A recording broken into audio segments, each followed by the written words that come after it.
this trade war was the wrong trade war for the United States to start a fight to start with. My concern is that the greatest predictability in the world of today is the unpredictability of the United States. And the greatest certainty in the world of today is the uncertainty of the United States and, unfortunately, President Trump.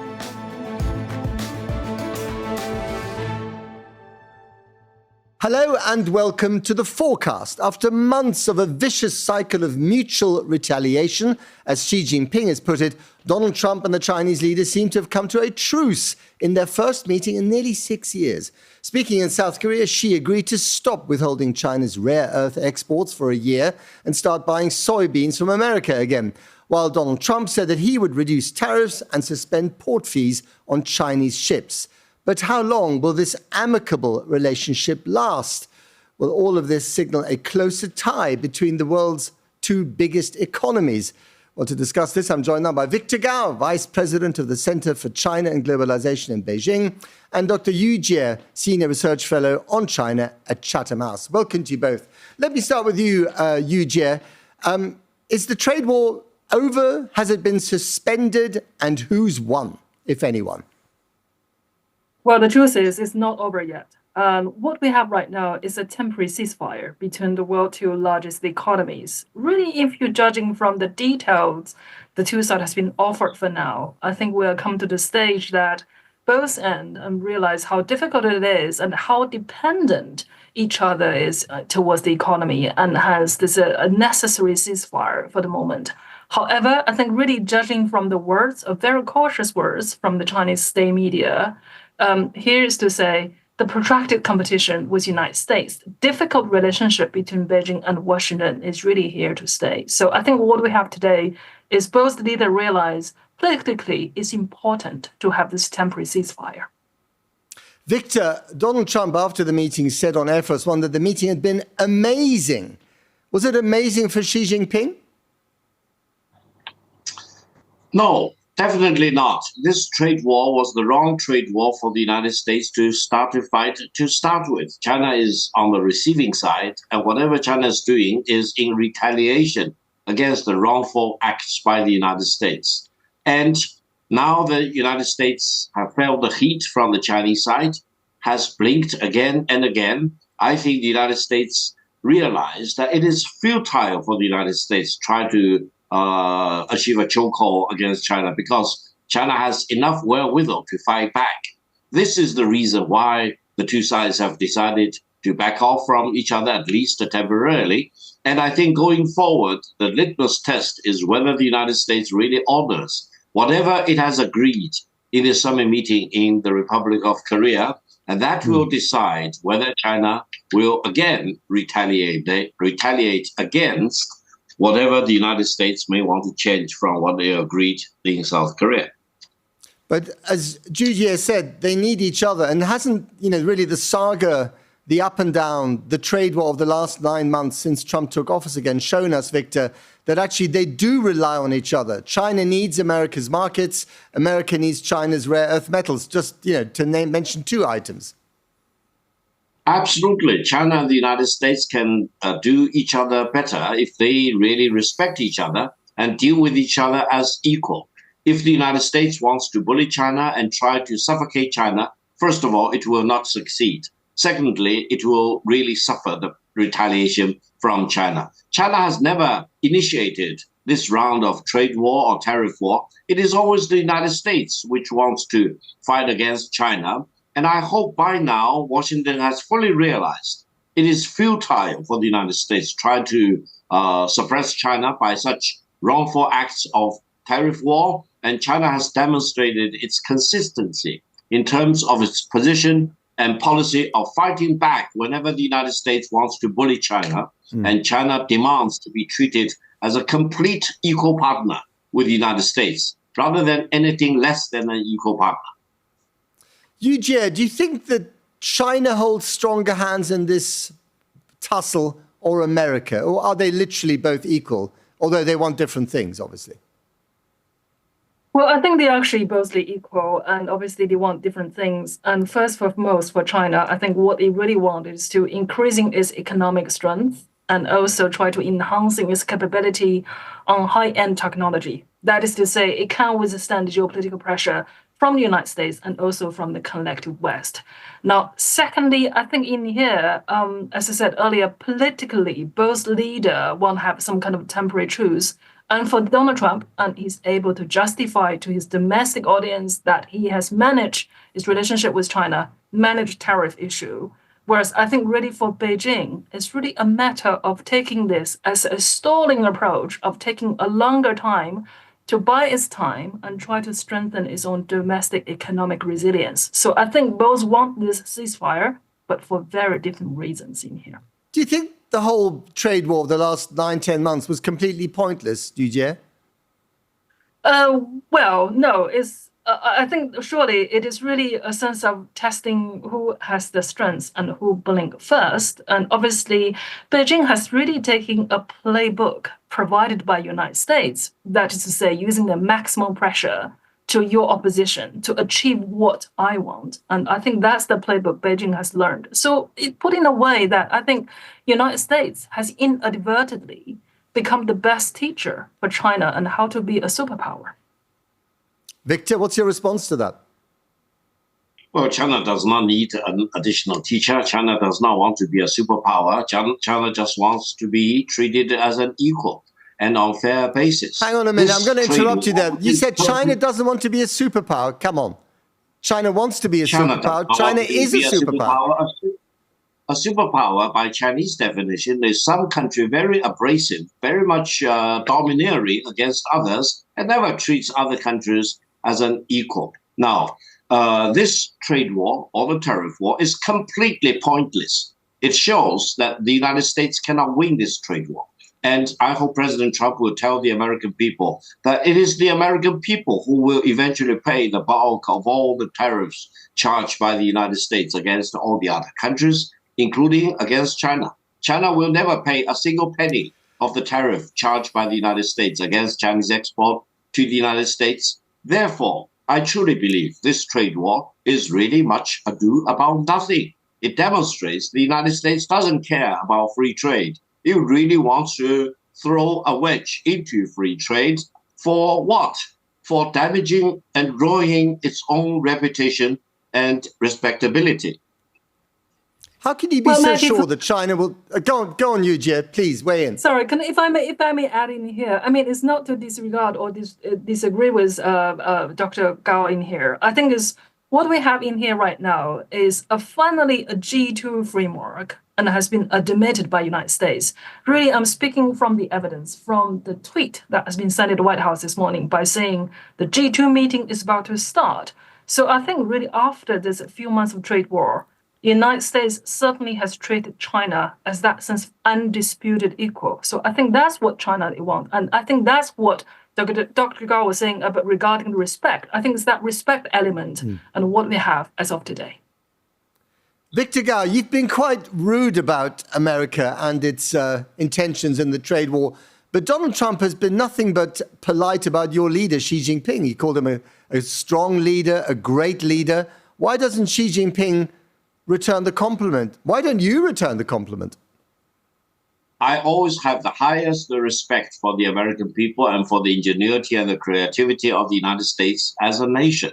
Now, sometimes I'm critical of President Trump and his trade policies. That doesn't mean that Victor Gao has any lack of respect for the American people. Now, for President Trump, while I applaud the fact that he used the nice words, pleasant words about China for President Xi Jinping, we always need to watch whatever he walks, and we cannot purely depend on whatever he talks. Therefore, this is the time to see whether he talks the talk and walks the walk.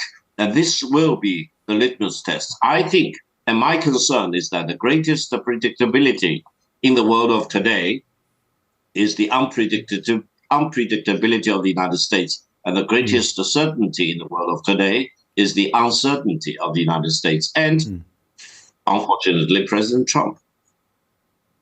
There are many things that Americans admire about China. I myself was traveling through China for quite a long time in 1981, when it was a very, very different country. Now, so I've seen the extraordinary transformation of China It's mind-blowing, literally. It's extraordinary. I wonder what you, Victor Gao, admire about America. Well, I have the highest admiration you can think about for the American people, for their creativity, resourcefulness, as well as for their great natural endowment and very unmatched geopolitical positions in the northern part of the United States. And I think whatever China is doing is trying its best to make the United States love peace more rather than try to resort to war to solve any problem between any other with any other country. This is why China never looks down upon the United States, and China always wants to engage with the United States as an equal partner. And we truly believe that if China and the United States can set their sights on the same major issue in the world, there will be nothing in this world which cannot be resolved for our mutual benefit as well as for the benefit of mankind as a whole. Yu Jie, I mean, Victor Gao loves to talk about, China and peace and how it's a peace-loving country that wants to spread peace around the world. But when you look at China's military buildup, which is also extraordinary, especially its naval buildup in the region, what story does that tell you? Well, there's plenty of stories in here. I think for the first layer is really that sense of China's obsession regarding neighboring countries, because this is the country share a border with 14 different countries, and obviously having secure border and to be paired with the modern army, and I think that's absolutely necessary. Now, secondly, I think also given Chinese foreign policy's obsession towards sovereignty and territorial integrity, so when it comes to issues related to Taiwan, and when it comes to issues related to South China Sea, of course, and China will show a very assertive stance on that. So I think it's just the way how the Chinese foreign policy and also the military conduct is operate as it is today. And of course, I think for many, and particularly among the G7 countries, when I look at this, and they would consider this probably bring more fear than admiration regarding China's military capability. What do you think China wants to do with its military capability? What's the end goal here?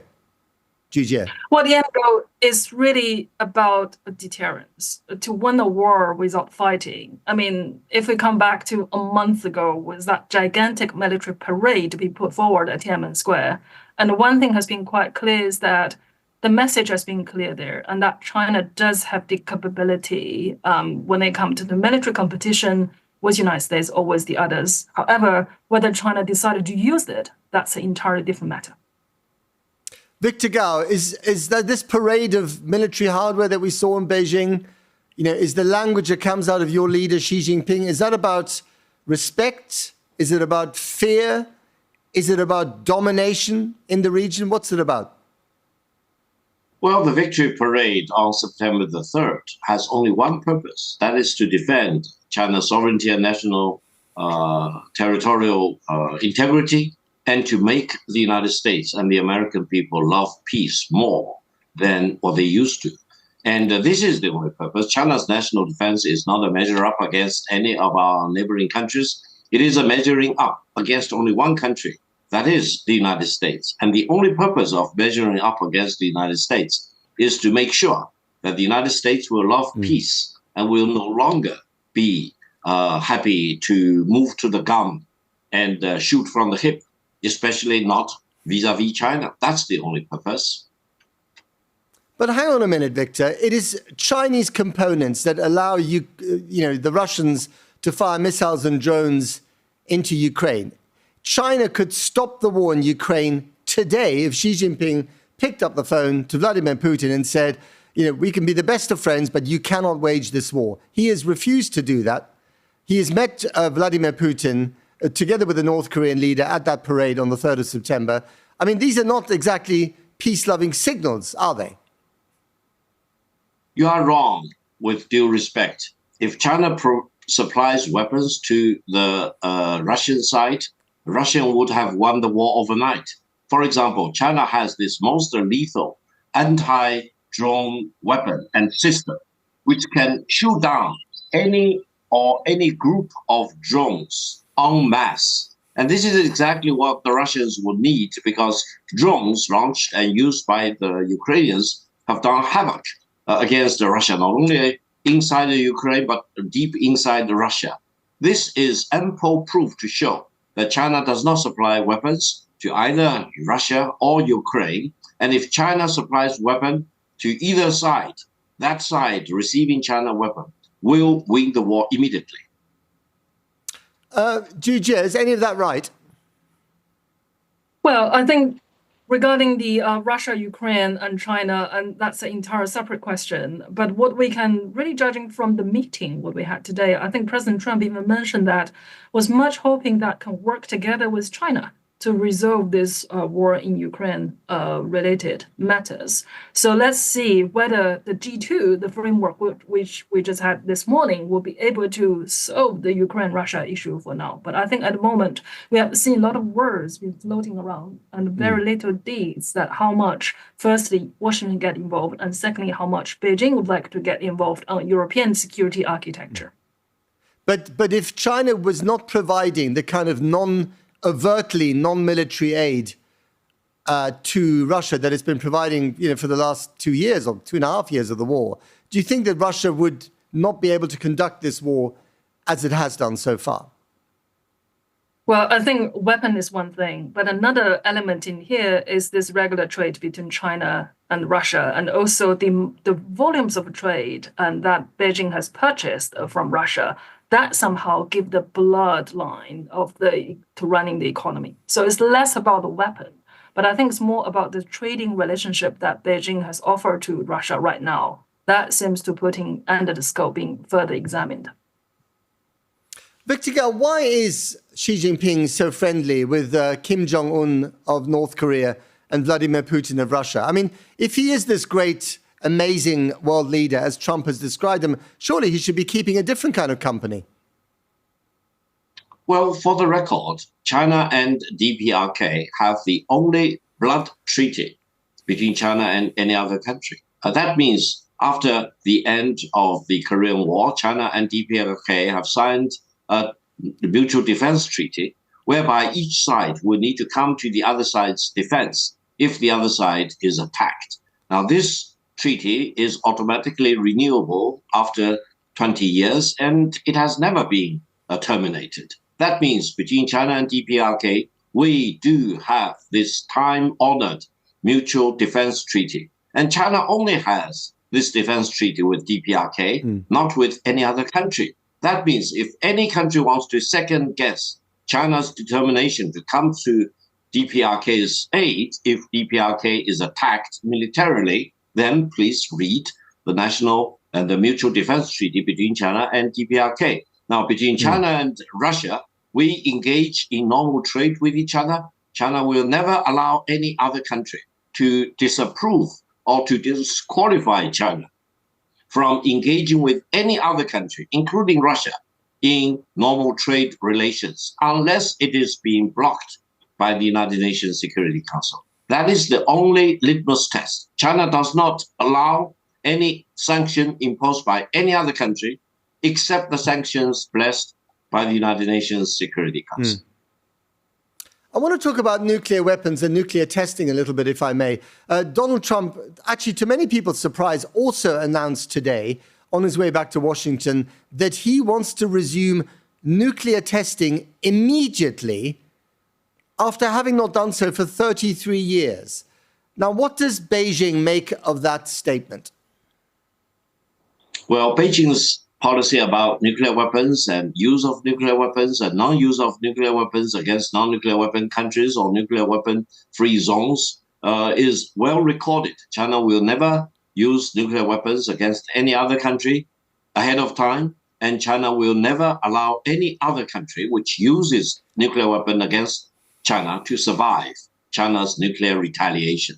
That means China has built up MAD capabilities to deter any country in the world which may be mad enough to strike China with nuclear weapons. China will never do this kind of thing against any other country, but China will never allow that nuclear power to strike China first to survive China's brutal, ruthless nuclear retaliation.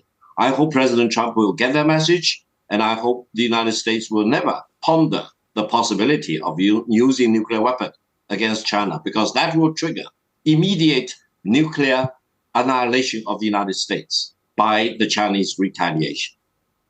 I mean, the Americans have not even dropped the slightest hint that they might want to target anyone with nuclear weapons, let alone China. So why are you so robust in your language?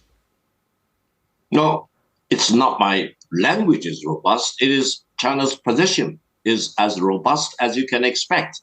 China will not attack any country first with nuclear weapons, but China will never allow any nuclear power which strikes China first with nuclear weapon to survive China's nuclear retaliation, period. That's robustness you may be calling for. And just briefly on this, do you think that China will now also resume testing of nuclear weapons?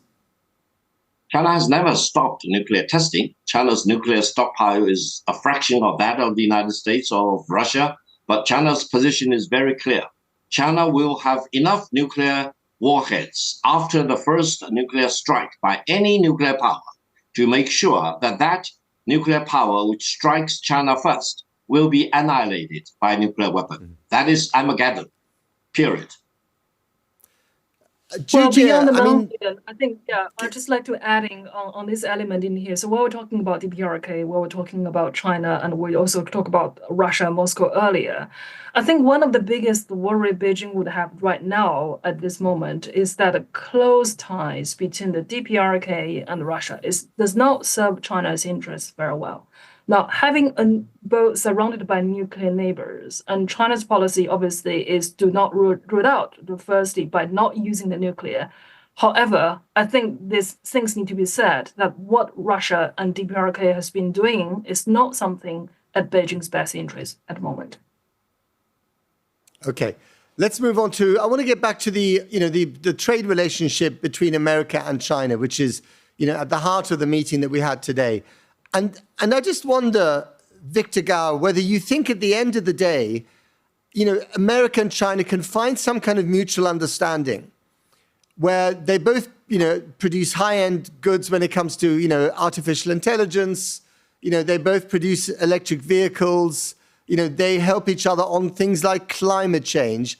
Or do you think that the competition between these two great powers is so intense that actually whatever anyone says, we are slowly moving towards some kind of confrontation? No, I don't think so. I think by the end of the day, I truly believe in the inevitability of peace between China and the United States. I'm a complete opposer to the so-called destined for war scenario between China and the United States. Allow me to use soybean as an example. China has the biggest demand for soybean.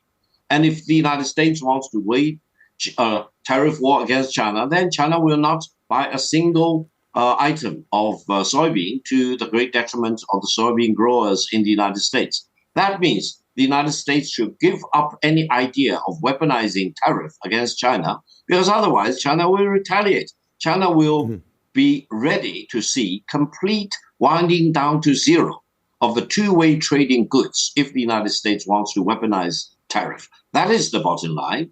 China wants to engage with the United States. China wants to buy as much soybean as the American farmers can grow, and China is the only biggest market for soybean, amazingly. Right. Therefore, President Trump should really think about the well-being of the American farmers before he even thinks about the crazy idea of launching tariff war against China.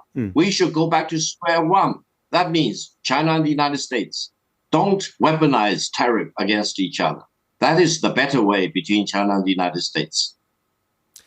Right, but what about Chinese factories? You have a manufacturing bubble. You after your property bubble burst, you put all your assets and all your investment into manufacturing. You want to become, the world's, single most important manufacturing power, and you're brilliant at it.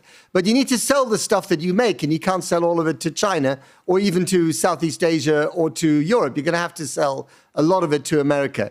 So that is where the Americans have a stranglehold over you, don't they? Because if you don't sell the stuff, your factories go bust and your workers get very unhappy.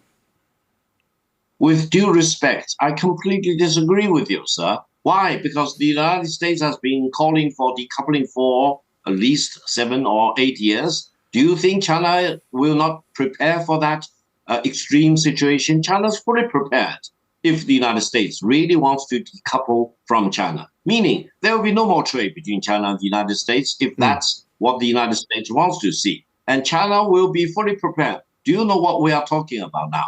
We are talking about landing persons on the moon ahead of any other country. We are talking about fusion technology to generate power without limit and bring the benefits to the 8 billion people in the world. We are talking about deep space, deep sea. We are talking about everything to be enabled by AI. We are not talking about producing toys or garments or textiles or shoes anymore. We are talking really about the cutting edge technology, the breakthrough that mankind can think about. That will be the stabilizing factor for the Chinese economic growth. I don't think there is any other country in the world which is so focused on what we call new qualitative productivity, which is a tongue twister, but which means you generate productivity through technological breakthroughs. That's what China is focused upon now. All right. Yu Jie, do you buy what Victor is selling?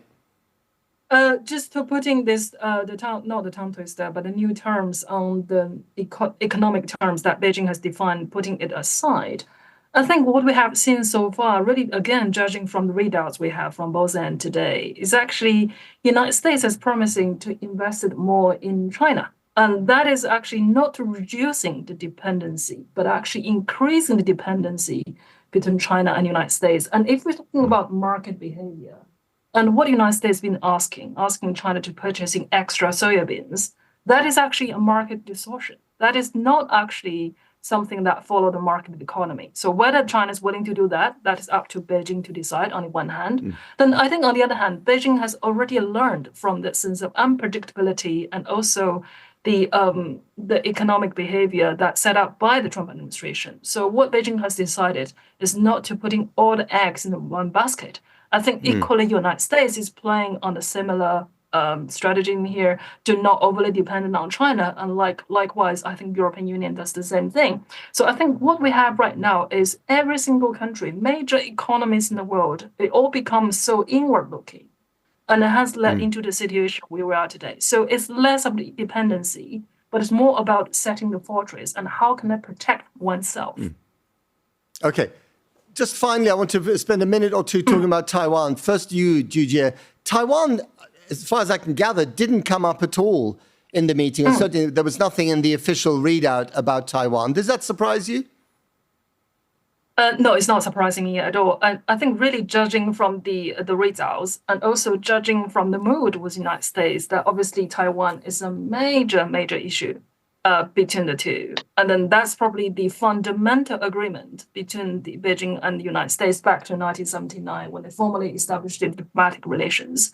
So I think any major changes regarding Taiwan, firstly, that would require to have some at least foundational level of trust between Beijing and Washington. At the moment, I do not see that trust actually exist. And secondly, there are China hawks around the Trump administration and who deliberately looking for changes in status towards Taiwan. So I think really for Donald Trump himself, and he's not really willing to make a very bold move for that. Victor Gao, final question to you. Do you think if your government were to encroach on Taiwan militarily, either through a naval blockade or an invasion, and we know that Xi Jinping is on the record for saying that he wants Taiwan to be reunified, as he put it, with the motherland at some stage before he leaves office, do you think that President Trump, should he be in the White House at the time, will sit by and do nothing, or will he intervene and use American power to stop you? First of all, let's be honest. The real status of the relations across the two sides of the Taiwan Strait is the unfinished civil war back in 1949. So if China really moves to achieve unification or liberation of Taiwan, it is the resurrection of the unfinished civil war. Do you really think the United States or President Trump or anyone else in the White House want to be involved in a civil war between the two sides of the Taiwan Strait? That's number one. I'm completely ruling that option out on the table. Secondly, the status of Taiwan being part of China is carved in stone in the Cairo Declaration and the Potsdam Proclamation No one can change that. Whether you want to try that or not, that's another matter. But you can never change the final verdict of history in the Cairo Declaration and the Potsdam Proclamation. Meaning China is completely on the right side of history.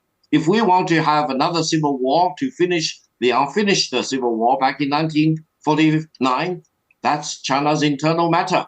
Taiwan will be liberated by peaceful means, preferably, or by a resurrected civil war, if it is necessary. We want but they don't want to be liberated. Continue. Victor Gao, they don't want to be liberated. They quite like living in their own country. The majority of Taiwanese do not want to be part of the People's Republic of China. Well, the people in the Confederation did not want to join the Union, but President Lincoln decided otherwise. President Lincoln decided to bring them back to the Union with force if it is necessary. And this is exactly what the Union did against the Confederation. And that is the only logical conclusion for the relations between the Federation on the one side and the Confederation on the other side. The Confederation was defeated, and now they are very much part of the Union. And the United States, after the Civil War, has been one nation under God, indivisible. That is the truth for the United States. It will be the truth for China too. One day when China is reunited, you will see China will never be divisible, and no one can ever dare to split any part of China away from China. Very quick one to you, Yu Jie, to finish the podcast. In how many years from now do you expect Beijing to make a move on Taiwan? Well, I think we have the second centenary goal. So at some point, 2049, it will have to be resolved one way or another. Let me put in here. That's quite a long time frame. I think Xi Jinping would probably like it to be done sooner rather than later. Thanks very much to both of you. Victor Gao, who stayed up late for us in Beijing. Thank you very much indeed. And Dr. Yu Jie, Dr. Gao and Dr. Yu Jie in London. Thanks to you as well. That's it for this episode of The Forecast. Until next time, goodbye.